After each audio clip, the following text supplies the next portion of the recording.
ಓಂ ಅಂತಸ್ಥಧರ್ಮೋಪದೇಶಾತ್ ಓಂ. ಈ ಸೂತ್ರಕ್ಕೆ ಮತ್ತು ಈ ಅಧಿಕರಣಕ್ಕೆ ಸಂಬಂಧಪಟ್ಟಂತೆ ಭಾಷ್ಯ ದೀಪಿಕಾ ಹೇಳುವಂತಹ ವಿಷಯಗಳನ್ನು ನೋಡಬೇಕು. ಅದರಲ್ಲಿ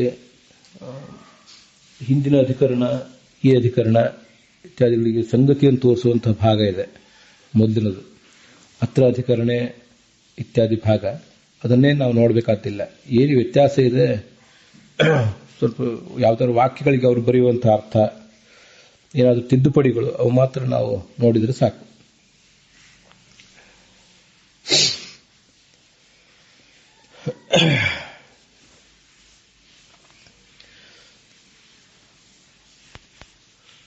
ನೂರ 51ನೇ ಪುಟದಲ್ಲಿ ಭಾಷ್ಯ ದೀಪಿಕಾದಲ್ಲಿ ತಸ್ಮಾತ್ ಸಯೇವ ಆನಂದಮಯ ಇತಿ ನ ಮಂತವ್ಯಂ ಅಂತಿದ್ದು ಬಂದಿದೆ, ಪೂರ್ವಪಕ್ಷ ಫಲಮಾಹ ಅಂತ. ಅದಾದ ಮೇಲೆ ಆ ಪ್ಯಾರಾಗ್ರಾಫ್ ಮುಗಿದ ಮೇಲೆ ಸಪ್ತ ಯುಂಜಂತಿ ಇತಿ ವಾಕ್ಯೆ ಆದ್ಯಾರ್ಥಸ್ಯ ಸಪ್ತ ಛಂದಾಂಸಿ ಗಾಯತ್ರ್ಯಾದೀನಿ ಅಶ್ವರೂಪಾಣಿ.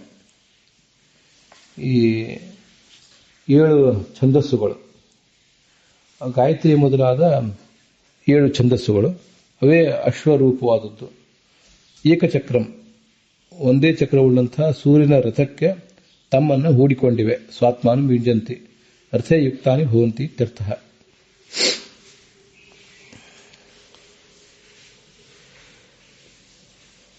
ಈ ಛಂದೋಭಿಮಾನಿನ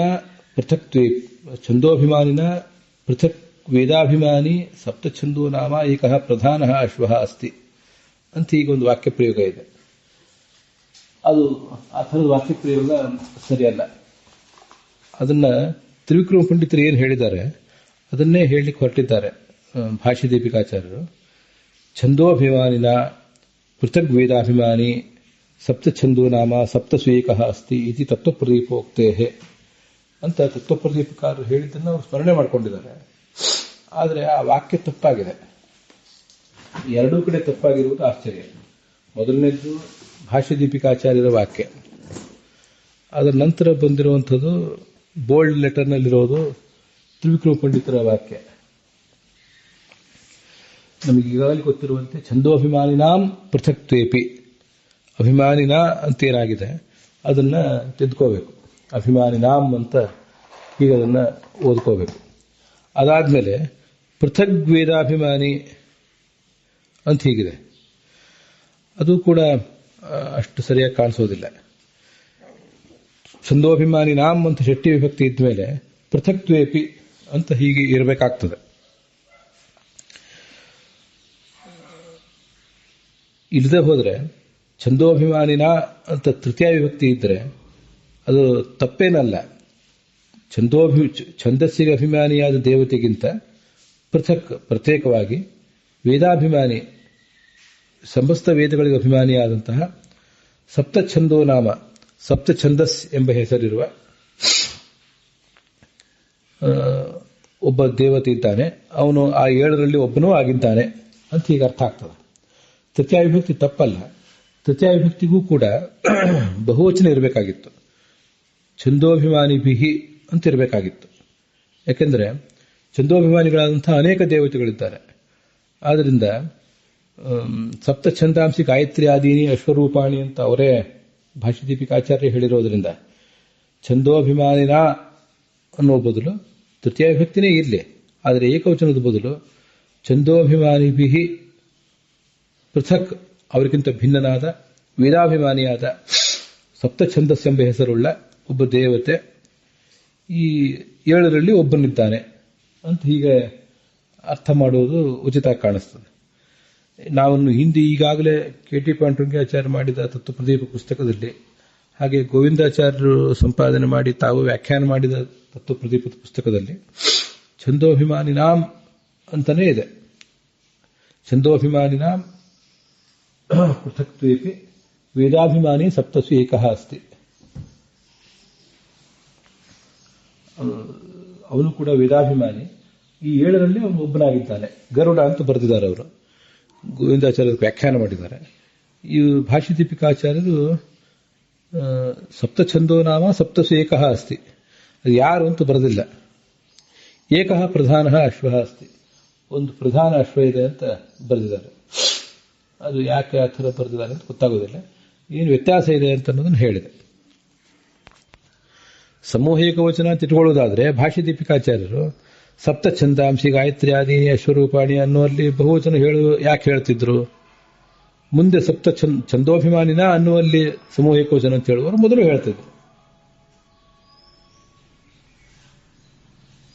ಆ ಥರ ಅದೊಂದು ಸಂಶಯ ಇದೆ ಆ ಪಾಠದ ಬಗ್ಗೆ.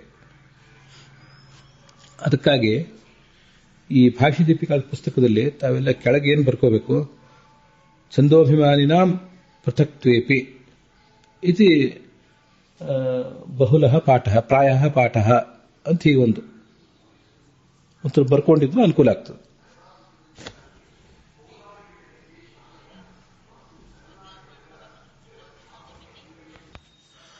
ಸೂರ್ಯಚಕ್ರಸ್ಯ ಸ್ಥಿತಿವಾಹ, ಸೂರ್ಯಚಕ್ರದ ಸ್ಥಿತಿ ಹೇಗಿದೆ ಅಂತಂದ್ರೆ ತ್ರಿನಾಭಿ ಆಗಿದೆ, 3 ನಾಭಿಗಳುಳ್ಳದ್ದು. ನಾಭಿಗಳು ಅಂದ್ರೆ ಈ 4 ಮಾಸಗಳು, ಮಳೆಗಾಲದ 4 ಮಾಸ, ಚಳಿಗಾಲದ 4 ಮಾಸ ಮತ್ತು ಬೇಸಿಗೆಯ 4 ಮಾಸಗಳು. ಅವೇ ಆ ರಥದ 3 ನಾಭಿಗಳು ಅಂತ. ನಾಭಿ ಅಂದ್ರೆ ರಥದ ಮಧ್ಯಭಾಗ ಅಂತ ಅರ್ಥ.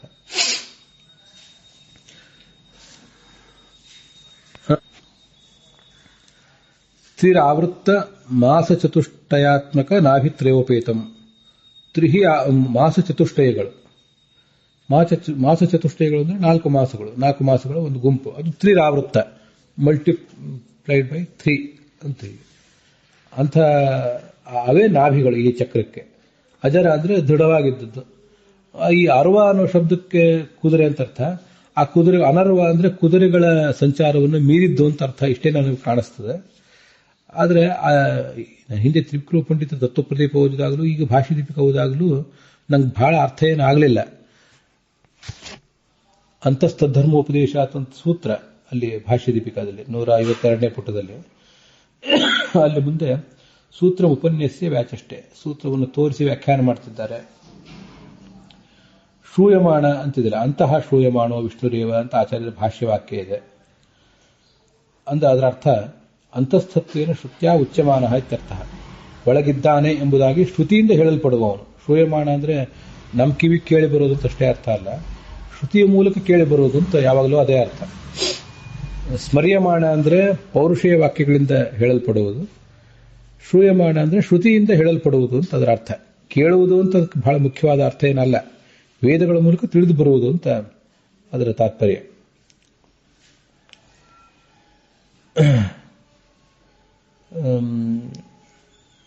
ಮುಂದೆ ಅಂತ ಶ್ರೂಯಮಾಣ ವಿಷ್ಣುರೇವ, ವಿಷ್ಣುವೇ ಆಗಿದ್ದಾನೆ, ವಿಷ್ಣುವೇ ಆಗಿದ್ದಾನೆ ಅಂತ ವಿಧೇಯವನ್ನು ತೋರಿಸ್ತಾ ಇದ್ದಾರೆ. ವಿಧೇಯ ಅಂದ್ರೆ ಈ ಅಂತಃಶ್ರೂಯಮಾಣ ಅಂತನ್ನುವುದು ಉದ್ದೇಶ್ಯ, ಅದು ವಿಶೇಷಣ.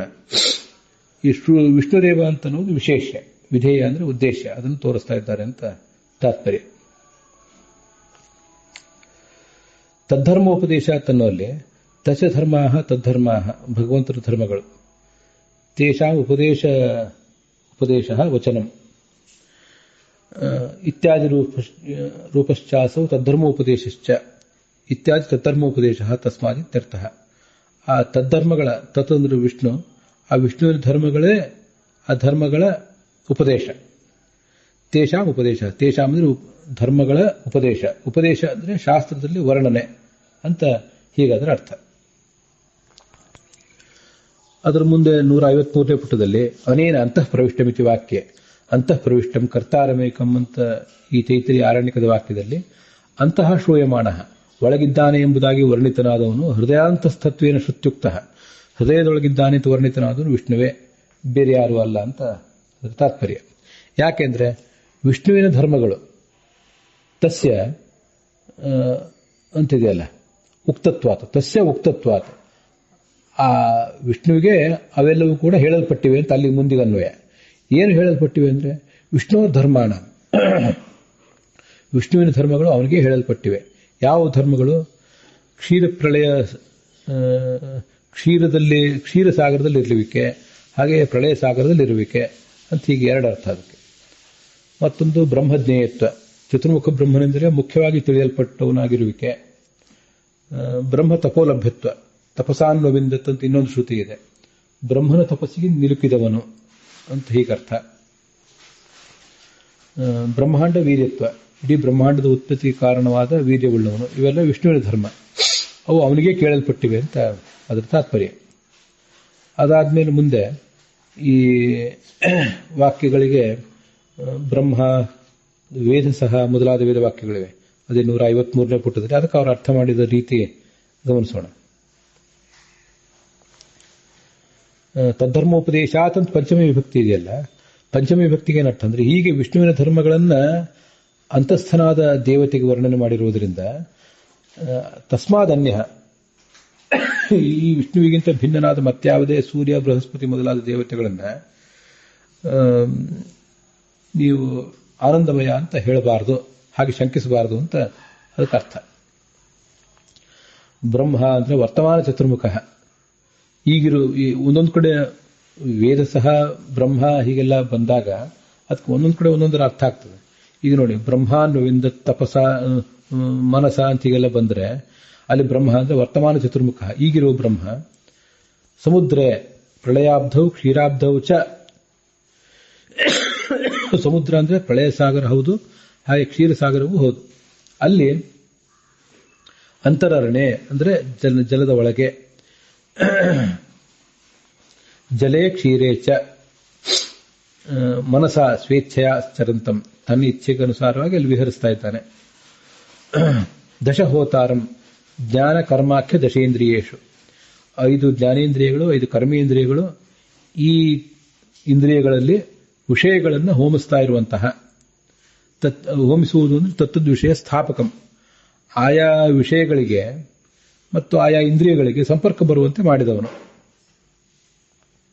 ದಶೇಂದ್ರಿಯಾಣಿ ಜೀವೇನ ವಿಷಯೇಶು ಜುಹ್ವಂತಂಬ, 2 ಅರ್ಥ ಚಕ್ರು ಪಂಡಿತರು ಹೇಳಿದ್ದಾರೆ, ಜಯತೀರ್ಥರು ಹೇಳಿದ್ರು, ಹಿಂದೆ ಅದನ್ನು ನೋಡಿದ್ದೇವೆ. ಯಾವುದರಲ್ಲಿ ಹೋಮ ಮಾಡುವುದು ಅಂತ ಪ್ರಶ್ನೆ ಬಂದಾಗ, ನಾವು ಅಗ್ನಿಕುಂಡ ಸ್ಥಾಪನೆ ಮಾಡಿದಾಗ ಅನ್ನ ತುಪ್ಪ ಮೊದಲಾದವುಗಳನ್ನು ತಗೊಂಡು ಹೋಗಿ ಅಗ್ನಿಕುಂಡದಲ್ಲಿ ಹಾಕ್ತಿರ್ತೀವಿ. ಆದ್ರಿಂದ ಅಲ್ಲಿ ನಿರ್ದಿಷ್ಟವಾಗಿ ಅದೊಂದೇ ಹೋಮ ಅಂತಂತಾರೆ. ಇಲ್ಲಿ ಉಳಿದ ಕಡೆ ಎಲ್ಲ ಹೋಮ ಅಂದ್ರೆ ಸಂಪರ್ಕದ ಸ್ಥಾಪನೆ ಅಷ್ಟೇ. ಆದ್ರಿಂದ ಅದು ಹೋಮ ಅಂತ ಅನ್ನೋದನ್ನ ನಾವು ಬೇರೆ ಅರ್ಥದಲ್ಲಿ ಇಲ್ಲಿ ತಗೊಂಡಿರುವುದರಿಂದ ಇಂದ್ರಿಯಗಳನ್ನ ಜೀವನ ಮೂಲಕ ವಿಷಯಗಳಲ್ಲಿ ಹೋಮ ಮಾಡುವುದು ಅಂತಲೂ ಅರ್ಥ ಆಗುವುದು, ವಿಷಯಗಳನ್ನ ಇಂದ್ರಿಯಗಳಲ್ಲಿ ಹೋಮ ಮಾಡುವುದು ಅಂತಲೂ ಆಗಬಹುದು. ಒಟ್ಟಾರೆ ಸಂಪರ್ಕವೇ, ಇದರ ಸಂಪರ್ಕ ಅದಕ್ಕೆ, ಅದರ ಸಂಪರ್ಕ ಇದಕ್ಕೆ ಅಂತ ಅದರ ಅರ್ಥ. ಇಂಥ ವಿಷ್ಣುವನ್ನು ಅನ್ವವಿಂದ ತಿಳಿದ ಈ ಚತುರ್ಮುಖ ಬ್ರಹ್ಮ ಅಂತ ಈಗ ಅರ್ಥ ಮಾಡ್ತಾರೆ. ಮತ್ತೆ ನಾವು ಈಗಾಗಲೇ ನೋಡಿದಂತೆ ಕವಯ ವಿಚಕ್ಷತೆ ಅಂತಿದೆಯಲ್ಲ, ಅಂತ ಸಮುದ್ರೇ ಕವಯೋ ವಿಚಕ್ಷತೆ ಅಂತ. ಅಲ್ಲಿ ಕವಯ ಅಂದರೆ ಜ್ಞಾನಿಗಳು, ಇದು ಬ್ರಹ್ಮನನ್ನು ಬಿಟ್ಟು ಬೇರೆ ಜ್ಞಾನಿಗಳ ಬಗ್ಗೆ ಹೇಳಿರೋದು. ಅವರು ಸಮುದ್ರೆ ಅಂದ್ರೆ ಕ್ಷೀರ ಸಮುದ್ರ ಮತ್ತು ಪ್ರಳಯ ಸಮುದ್ರದ ಒಳಗಿರುವ ಭಗವಂತನನ್ನು ವಿಚಕ್ಷತೆ, ವಿಚಷ್ಟೇ ವಿಚಕ್ಷಾತೆ ವಿಚಕ್ಷತೆ ಅಂತ ಅದ್ರ ಪ್ರಥಮ ವಿಭಕ್ತಿ ಬಹುವಚನ. ವೇದ ಸಹ ಅಂದ್ರೆ ಭೂತ ಭವಿಷ್ಯತ್ ಬ್ರಹ್ಮಾಂಡ, ಆ ಒಂದೇ ವಾಕ್ಯದಲ್ಲಿ ಕವಯ ಅಂದ್ರೆ ಬೇರೆ ಜ್ಞಾನಿಗಳು, ವೇದ ಸಹ ಅಂದ್ರೆ ಹಿಂದಿನ ಮತ್ತೆ ಮುಂದಿನ ಬ್ರಹ್ಮರು. ಇವರೆಲ್ಲರೂ ಕೂಡ ಆ ಭಗವಂತನನ್ನ ತಿಳಿದಿದ್ದಾರೆ ಅಂತ ಇನ್ನೊಂದರ್ಥ. ಮರೀಚಿ ಅಂದ್ರೆ ಅದು ಗೊತ್ತಿದೆ, ನಾವು ನೋಡಿದ್ದೀವಿ. ಈ ಮಿತವಾದ ಕಾಂತಿಯುಳ್ಳಂತಹ ಜೀವನಿಗೆ ಆಶ್ರಯನಾದ ವಿಷ್ಣುವನ್ನ ಮರೀಚೀನಾಂ ಪದಮಿಚ್ಛಂತಿ ವೇದ ಸಹ ಅಂತ ಹೀಗೆ ಬಂದಿದೆ. ಹೀಗೆ ವೇದ ಸಹ ಅನ್ನೋದಕ್ಕೆ ಹಿಂದಿನ ಮುಂದಿನ ಬ್ರಹ್ಮರು ಅಂತ ಅರ್ಥ. ಇನ್ನೊಂದು ವೇದ ವಾಕ್ಯದಲ್ಲಿ ಬ್ರಹ್ಮ ಅಂದ್ರೆ ಈಗಿನ ಚತುರ್ಮುಖ ಅಂತ ಅರ್ಥ. ಅದೆಲ್ಲ ಹಾಗೇ ಯಾಕೆ ಅರ್ಥ ಮಾಡಬೇಕು ಅನ್ನೋದನ್ನ ನಾವು ತೀರ್ಮಾನ ಮಾಡೋದು ಕಷ್ಟ. ಅದಕ್ಕಾಗಿ ನಾನು ಕಳೆದ ದಿವಸ ತ್ರಿವಿಕ್ರಮ ಪಂಡಿತರ ವ್ಯಾಖ್ಯಾನ ಪಾಠ ಮಾಡುವಾಗ ಹೇಳಿದ್ದೆ, ಅದಕ್ಕೆ ಜಯತೀರ್ಥರು ಒಂಥರ ವ್ಯಾಖ್ಯಾನ ಮಾಡಿದ್ದಾರೆ, ಇವರು ಒಂಥರ ವ್ಯಾಖ್ಯಾನ ಮಾಡಿದ್ದಾರೆ. ಅದೇನೂ ಆಗಬಹುದು, ಸ್ವಲ್ಪ ವ್ಯತ್ಯಾಸ ಆದರೂ ಏನು ತಪ್ಪಲ್ಲ. ಮತ್ತೆ ವಿಚಕ್ಷತೆ ಅಂದ್ರೆ ವಿಚಕ್ಷಣಾಯ ಅಂತ ಅರ್ಥ ಮಾಡಿದ್ದಾರೆ ತ್ರಿವಿಕ್ರಮ ಪಂಡಿತರು. ಅದನ್ನು ಭಾಷ್ಯ ದೀಪಿಕಾಚಾರ್ಯರು ಗ್ರಹಿಸಿದ್ದಾರೆ.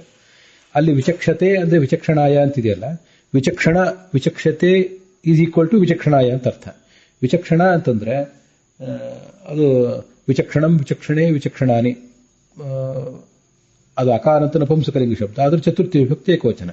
ವಿಚಕ್ಷತೆ ಅನ್ನುವುದು ಕೂಡ ಚತುರ್ಥಿ ವಿಭಕ್ತಿ ಏಕವಚನ. ಆದ್ರೆ ವಿಚಕ್ಷತೆ ಅಂತಿದೆಯಲ್ಲ, ಅದು ಚತುರ್ಥಿ ವಿಭಕ್ತಿ ಆಗುವುದು ಹೇಗೆಂದ್ರೆ ವ್ಯಂಜನ ಅಂತ ಶಬ್ದ ಅದು. ವಿಚಕ್ಷತ್ ವಿಚಕ್ಷತಿ ವಿಚಕ್ಷಂತಿ ಹೀಗೆ ವ್ಯಂಜನಾಂತವಾದ ಶಬ್ದ, ಅದರ ಚತುರ್ಥಿ ವಿಭಕ್ತಿ ಏಕವಚನ ವಿಚಕ್ಷತೆ. ಈಗ ಮರುತೆ ಅಂತೆಲ್ಲ ಆಗ್ತದಲ್ಲ ಆ ಥರ. ಅದನ್ನ ವಿಚಕ್ಷಣಾಯ ಅಂತ ಅಕಾರಾಂತವಾದ ಶಬ್ದದಿಂದ ವ್ಯಾಖ್ಯಾನ ಮಾಡಿದ್ದಾರೆ ಅಷ್ಟೇ.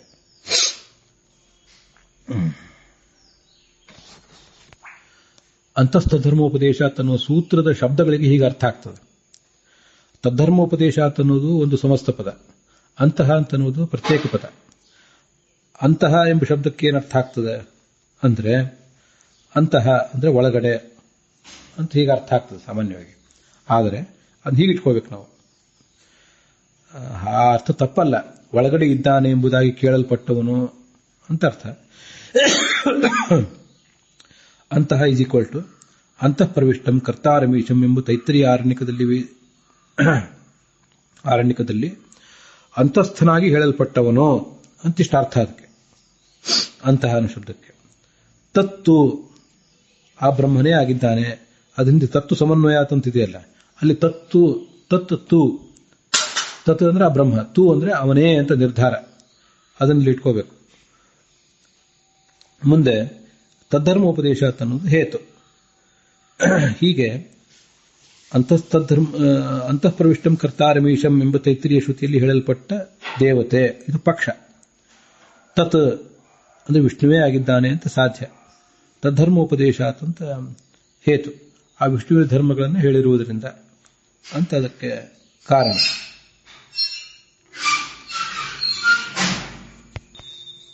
ಮುಂದೆ 154ನೇ ಪುಟದಲ್ಲಿ ಭಾಷ್ಯ ದೀಪಿಕಾದಲ್ಲಿ ಸೋಭಿಧ್ಯಾಯ ಶರೀರಾತ್ ಸ್ವಾತ್ ಅಂತಿದೆ ನೋಡಿ.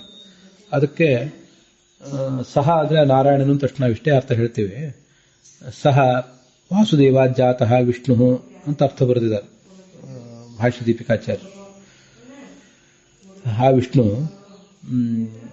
ಸ್ವಾತ್ ತನ್ನದಾದ ಶರೀರದಿಂದ ವಿವಿಧ ಪ್ರಜೆಗಳನ್ನು ಸೃಷ್ಟಿ ಮಾಡಲಿಕ್ಕಾಗಿ ಅಂತ ಹೀಗೆ ಅರ್ಥ ಬರೆದಿದ್ದಾರೆ. ವಾಸುದೇವರಿಂದ ಹುಟ್ಟಿದ ವಿಷ್ಣು ಅಂತ ಅವರು ಬೇರೆ ಬೇರೆ ಪ್ರಮಾಣಗಳ ಅನುಸಾರವಾಗಿ ಬರೆದಿರಬಹುದು. ನನಗದೀಗ ನೆನಪೇನು ಬರ್ತಾ ಇಲ್ಲ. ಮತ್ತೆ ಅವಾಗ ಒಂದ್ಸರಿ ತೆಗೆದು ನೋಡಿ ಅದ್ರ ಬಗ್ಗೆ ಸ್ಪಷ್ಟೀಕರಣ ಹೇಳುವ ಪ್ರಯತ್ನ ಮಾಡ್ತೇನೆ. ವೀರ್ಯಂ ಅವಾಸೃಜತ್ ಹೈಮಂ. ಹೈಮಂ ಅಂದರೆ ಹಿರಣ್ಯಾತ್ಮಕಂ. ಇಲ್ಲಿ ಹೈಮ ಅಂತ ಅನ್ನೋ ಶಬ್ದಕ್ಕೆ ಗೋವಿಂದಾಚಾರ್ಯರು ಬಂಗಾರದ್ದು ಅಂತ ಅರ್ಥ ಮಾಡಬೇಡಿ, ಅದು ಬಂಗಾರದ ಬಣ್ಣದ್ದು ಅಂತ ಮಾತ್ರ ಅರ್ಥ ಮಾಡಿ ಅಂತ ಈಗ ಹೊಳೆಯುವ ಬಣ್ಣ ಅಂತ ಈಗ ಅರ್ಥ ಹೇಳಿದ್ದಾರೆ. ಬಂಗಾರದ ಜಿಂಕೆಯನ್ನು ಸೀತೆ ನೋಡಿದ್ಲು ಅಂದ್ರೆ ಬಂಗಾರದ ಜಿಂಕೆ ಇರೋದಿಲ್ಲ ಅಂತ ಸೀತೆಗೆ ಗೊತ್ತಿದೆ. ಮತ್ತೆ ಬಂಗಾರದ ಜಿಂಕೆ ಅಂದ್ರೆ ಬಂಗಾರದ ಬಾಡಿ ಇರಲಿಲ್ಲ, ಅದಕ್ಕೆ ಗೋಲ್ಡನ್ ಬಾಡಿ ಇರಲಿಲ್ಲ. ಅದಕ್ಕಿದ್ದದ್ದು ಇಂಥ ರಕ್ತಮಾಂಸಗಳಿಂದ ತುಂಬಿದ ಬಾಡಿನೇ, ಅದು ಬಂಗಾರದ ಬಣ್ಣದಿಂದ ಹೊಳಿತಾ ಇತ್ತು ಅಂತ ಅರ್ಥ. ಹಾಗೇನೆ ಇಲ್ಲಿಯೂ ಅರ್ಥ ಮಾಡಬೇಕು ಅಂತ ಹೇಳಿದ್ದಾರೆ. ಅದನ್ನೆಲ್ಲ ನಾವು ತೀರ್ಮಾನಿಸೋದು ಕಷ್ಟ. ಅವ್ರು ಹೇಳಿದ್ದಾರೆ ನಾನೇನು ಒಪ್ಪೋದಿಲ್ಲ. ಜಿಂಕೆ ಬಂಗಾರದ ಬಣ್ಣದಿದ್ದಿರಬಹುದು, ಆದರೆ ಈ ಬ್ರಹ್ಮಾಂಡ ಇದು ಜಡವಾದ ಬ್ರಹ್ಮಾಂಡ, ಅದಕ್ಕೆ ಬಂಗಾರದಂತೆ ಬಣ್ಣ ಇತ್ತು ಅಂತ ಹೇಳಬೇಕಾ, ಅಥವಾ ಬಂಗಾರವೇ ಆಗಿತ್ತದು, ದೊಡ್ಡ ಪ್ರಮಾಣದ ಒಂದು ಬಂಗಾರದ ಮೊಟ್ಟೆ ಅದು ಅಂತ ಯಾಕೆ ಹೇಳಬಾರದು ಅಂತ ಅನಿಸ್ತದೆ ನನಗೆ. ಅದಿಲ್ಲಿ ನಾನು ಇಲ್ಲಿ ಹಿರಣ್ಯಾತ್ಮಕಂ ಅಂತ ಇವರೆಲ್ಲ ಬರೆದಿದ್ದಾರೆ, ಅದನ್ನು ಗಮನಿಸಬೇಕಷ್ಟೆ.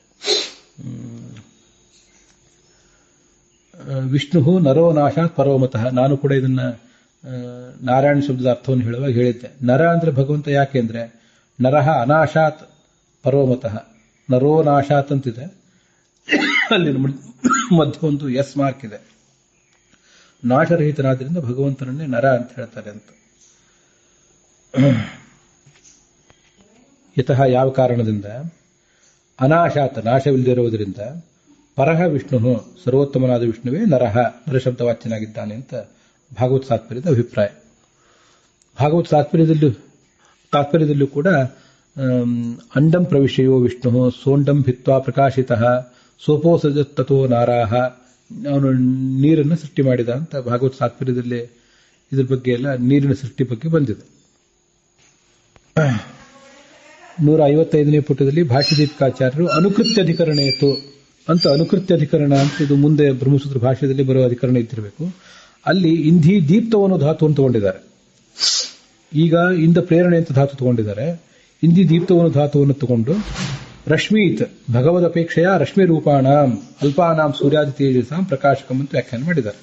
ಈ ಅರ್ಥನು ನಮ್ಗೆ ನೆನಪಿರಬೇಕು. ಇಲ್ಲಿ ಸುಖ ಕಡಿಮೆ ಇದ್ದವರು, ಸೀಮಿತವಾದ ಸುಖವುಳ್ಳವರು ಅಂತ ಇಲ್ಲಿ ಅರ್ಥ.